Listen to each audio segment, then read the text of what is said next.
राजा भोज 14 विधाओं का घमंड भाग 7। हिंदी स्टोरी। सेठ अपने वचन अनुसार राजा भोज बने तोते की रानी सत्यवती से मिलाने के लिए काफ़ी आतुर था। फिर एक दिन उसने योजना बनाई और तोते को अच्छी तरह छुपाकर राजा भोज की नगरी की तरफ चल दिया। 2-4 दिन की पैदल यात्रा करने के बाद वह राजा भोज की नगरी में पहुंच गया और रानी सत्यवती के महल के बाहर जाकर बैठ गया, क्योंकि यह मामला इतना गंभीर था कि वह हर किसी से इसके बारे में बात नहीं कर सकता था। सेठ को फूंक फूंक कर अपने कदम रखने पड़ रहे थे, लेकिन सेठ करे तो क्या करे। महल के अंदर जाना उतना ही मुश्किल था जितना कि एक गरीब आदमी का मोदी से मिलना हो। सेठ महल के बाहर बैठा रहा, उम्मीद लगाए कि भगवान एक रास्ता जरूर निकालेगा। अचानक सेठ ने देखा कि एक बांदी नौकरानी महल से बाहर आई। सेठ ने तुरंत अपना दिमाग दौड़ाया कि आगे का काम यह बांदी ही कर सकती है। वह भागा और तुरंत बांदी के पास जा पहुंचा। सेठ बांदी से, बहन कृपा आप मेरा एक कार्य कर दीजिए, मुझे किसी भी तरह एक बार रानी सत्यवती से मिलवा दीजिए। बांदी गुस्से में, क्या रानी सत्यवती से मिलना दूँ? हमारी रानी के इतने भी बुरे दिन नहीं आए कि वह राह चलते किसी भी अरे गरे से मिले। जाओ, चले जाओ यहाँ से। सेठ, बांदी, आप किसी भी तरह यह समाचार रानी तक पहुँचा दो कि एक सेठ बहुत दूर से पैदल यात्रा करते हुए एक गंभीर समस्या लेकर आपसे मिलने आया है। इसके बदले मैं आपको 50 सोने के सिक्के दूंगा। 50 सोने के सिक्कों के नाम से बांदी के चेहरे पर चमक आ गई। उसने मन ही मन सोचा, इतने से काम के 50 सोने के सिक्के। बांदी, लाओ सेठ, पहले मुझे 50 सोने के सिक्के दो, तभी मैं रानी के पास जाकर आपका समाचार पहुंचाऊंगी। सेठ ने तुरंत उसे 50 सिक्के थमा दिए। सिक्के अपने पहलू में बांधकर वह दौड़ती हुई रानी सत्यवती के पास गई और रानी से बोली, महारानी, एक सेठ बहुत दूर से पैदल सफ़र करते हुए आपसे मिलने आए हैं। शायद बेहद ही गंभीर समस्या पर विचार करना चाहते हैं।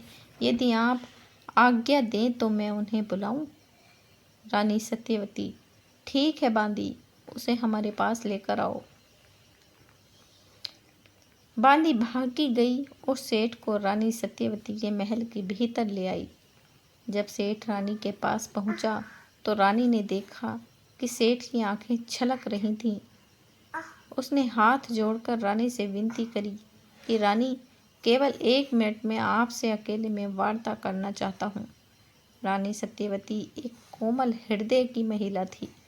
किसी अनजान व्यक्ति की आंखों में पानी देख उसका मन पसीजने लगा था। रानी ने तुरंत सभी बांदियों और पहरेदारों को बाहर जाने का आदेश दिया। जैसे ही सब बाहर गए, सेठ ने अपनी चादर हटाई और तोता बने राजा भोज को बाहर निकाला और बोला, महारानी, यह कोई और नहीं बल्कि स्वयं राजा भोज हैं। किसी अनजान के मुख से ऐसे शब्द सुनते ही रानी का हृदय जोर जोर से धड़कने लगा।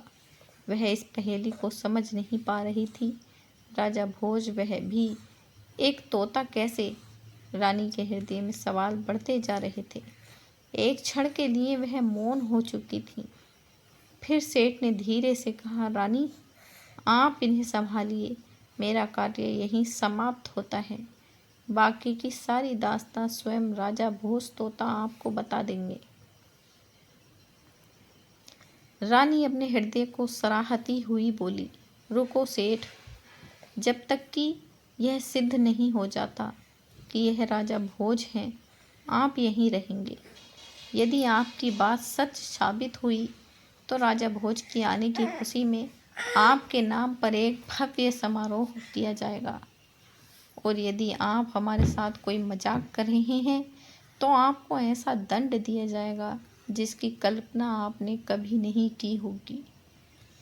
रानी और सेठ की इतनी बातें सुनकर उस पीछे बैठे तोते ने धीरे से कहा, रानी, क्या आज भी आपके पास हमारी मूंछ का बाल सुरक्षित रखा है?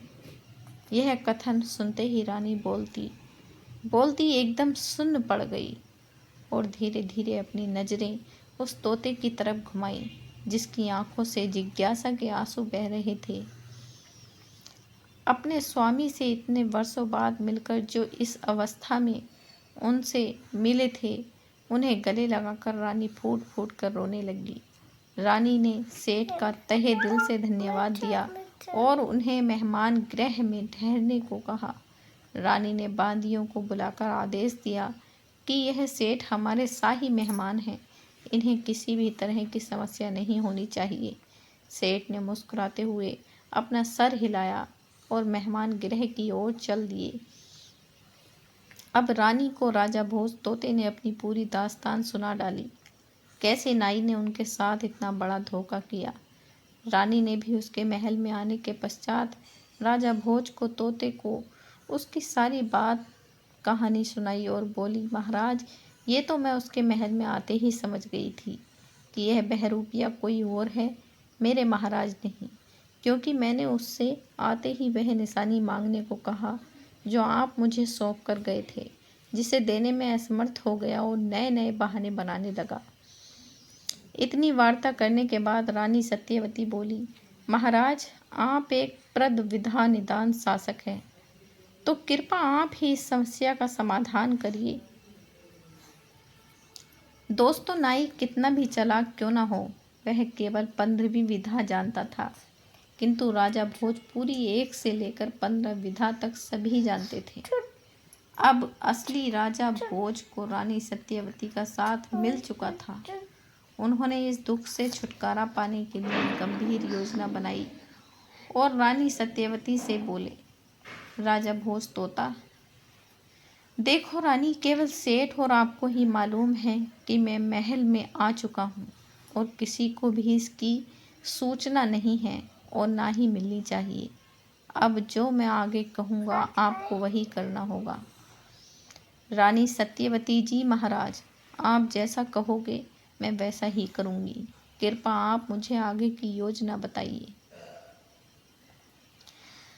राजा भोज तोता, रानी, सबसे पहले आप सैनिकों से कहकर एक मरा हुआ बकरा मंगवाइए और एक बांदी से कहकर नाई के पास संदेशा भिजवाइए जिसमें आप उससे माफ़ी मांगते हुए महल में आने का आग्रह करना चाहती हैं और मुझे किसी ऐसे स्थान पर छुपा दीजिए जहाँ से केवल मैं आपको देख सकूं, आप लोग मुझे न देख सकें। दोस्तों, भाग 8 में आप पढ़ेंगे राजा भोज की आगे की पूरी योजना। आखिर क्यों राजा भोज ने एक मरा हुआ बकरा मंगवाया? क्या उनकी यह योजना काम करेगी? क्या नाई को इस परपंच की सूचना मिल जाएगी, या अब वह समय आ चुका था जब सबके सामने खुलेंगे नाई के भेद और असली राजा भोज को मिलेगा अपना शरीर? जानने के लिए बने रहें हमारे ब्लॉग वर्तमान सोच पर। धन्यवाद।